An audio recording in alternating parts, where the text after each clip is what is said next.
Hey guys, so in this video I want to show off 7 of the best landing spots in Fortnite.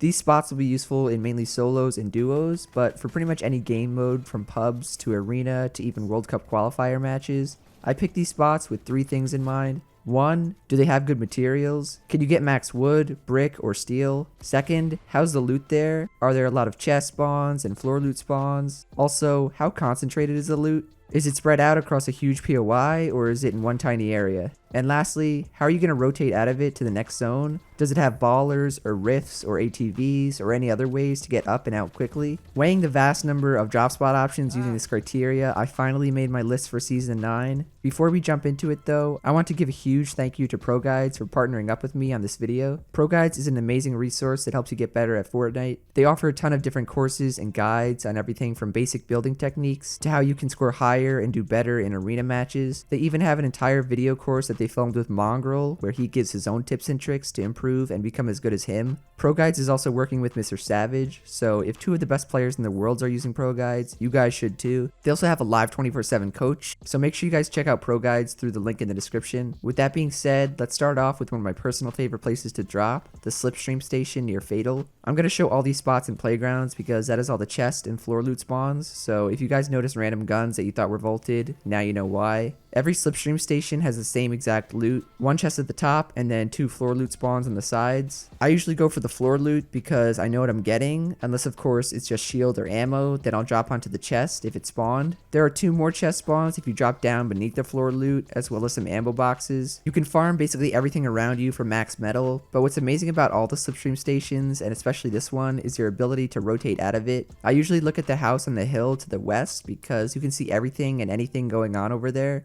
That house only has a couple of chests, but usually someone will land there, so you can just jump into the slipstream to go fight them with your loot, or you can third party them if more than one person is there. The safer option is to take the slipstream down and go to the east where the big rock mine is. You can get max brick here, and there are 2 chests and a lot of floor loot. After that, you can go to the abandoned house, which has a chest and some additional floor loot. By this time, you'll have max brick and steel and can use the Slipstream Station again to rotate wherever you want. I usually finish my looting route off by going to the other abandoned house structure to the north of the mountain and see if that chest spawned. At this house, you can get max wood and you can decide where you want to rotate, which should be pretty easy since you're at the center of the map now. The next spot I want to cover is the small pirate camp outside of Pressure Plant. If you guys follow competitive Fortnite, you'll know this is where Ziff was caught cheating. Don't worry though, he cheated by having someone give him free kills in a tournament. Ziff's spot, which is the name I'm going to give it, really is a great solo spot though. It has 3 chests and 4 or 5 floor loot spawns. There's 1 chest outside and then there's 2 chests in the inside of the brick building, which is also where the baller is. You can get max brick here pretty easily and then hit the wooden flag on top for some extra wood.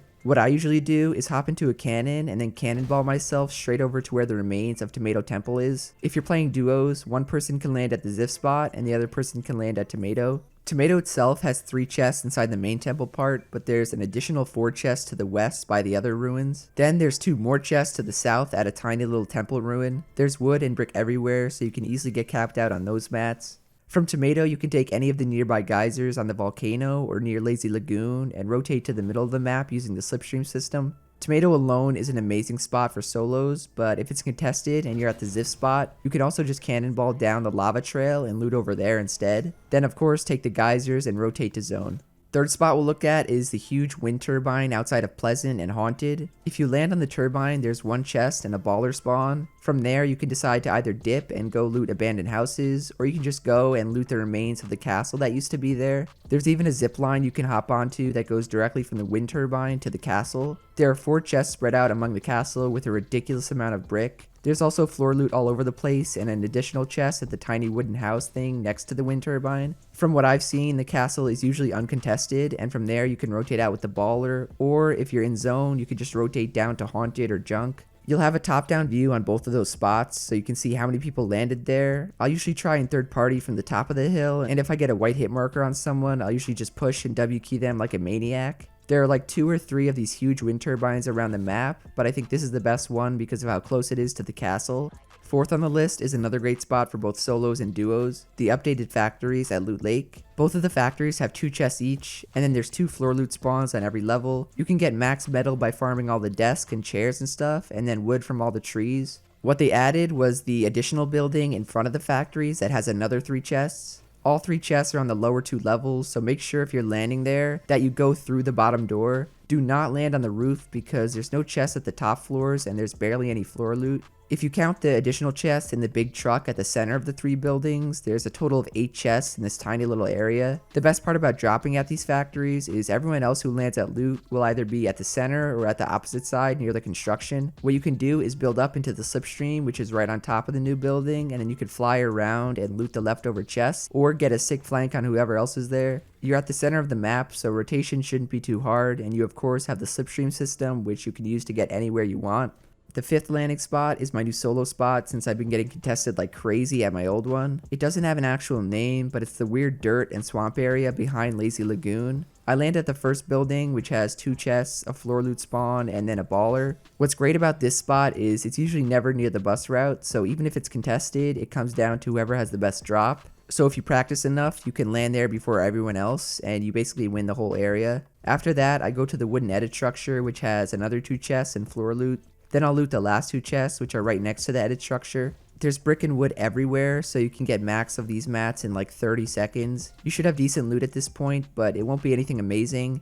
If I don't have amazing loot, I'll rotate to the big solar energy station that's to the north of the hangars. Rotating directly to the hangars is risky because there will definitely be people there, but nobody ever loots the solar panel one first since it's isolated from the rest. There's 3 chests there, and you'll have a good angle on the rest of the hangars to see who's there and what's been looted. There will usually be a ton of leftover ballers, so you can sneak in, take one, and then dip. For rotations, you can either use the baller, or you can just use the geyser system that runs along the volcano to get all the way to Dusty with ease. Second to last spot is the only big POI that I would consider landing at an arena, which is Pressure Plant. In total, Pressure Plant has 18 chests, which I think says a lot for the kind of loot you'll get there. What really makes it amazing for me are the geysers that are within the actual POI. If you land late or you can't find a gun, you can just take a geyser and rotate to some other buildings. It has an insane amount of metal from the helicopter, the chain link fences, and all the metal pipes, and it has even more wood from the tens of wooden pallets laying around. For rotations, you could use the geysers inside Pressure Plant and go toward the Ziff spot, which we covered before. All along the volcano is tons of rocks, so you can get max mats really easily. You can also rotate to the other side of the volcano towards Sunny Steps or the Slipstream Station that's right next to it. For fair warning, Pressure Plant will definitely be contested, but it has arguably the best mats and best loot on the entire map, so it's up to you to decide if you want to take the risk. If you and your duo are confident about coming out on top in early game fights, then this is definitely the place to land.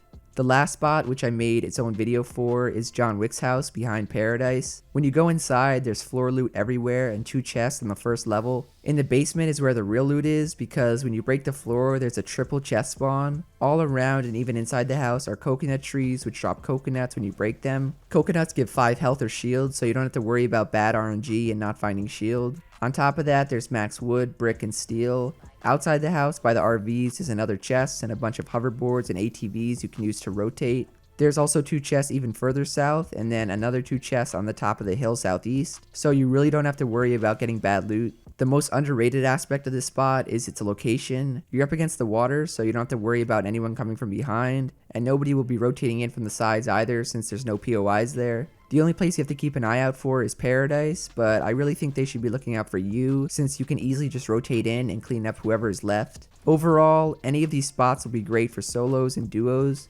These really are 7 great spots, so if you asked me to rank them, I don't think I could. This is kind of just a compilation of my favorite spots. Try each out, see which one you like, and then stick with it. You don't want to be in the middle of a tournament and switching landing spots. You want to have one solid landing spot and then one backup. No matter where you land, you'll be able to just get mats, loot up, and then win the game, so don't think about it too hard. Just pick a spot and stick with it. Also, just realize if your landing spot for Arena or for the World Cup qualifiers isn't on my list, that doesn't mean it's a bad spot. These are just 7 spots that I personally use and that I personally like and that I think most people don't know about. So don't worry if your landing spot isn't on this list. I know you might be mad I exposed your spot or I'm showing off good spots. I'm sorry, but I'm trying to help everyone I can here. So if this video helped you guys find a new spot, be sure to drop a like, subscribe to the channel, and turn on post notifications. Thank you to everyone using code Jarian. It helps a ton. The Ducky12 mini giveaway ends in like 3 weeks, so make sure to enter that. Otherwise, that's it from me, and I'll see you guys in the next one. Later.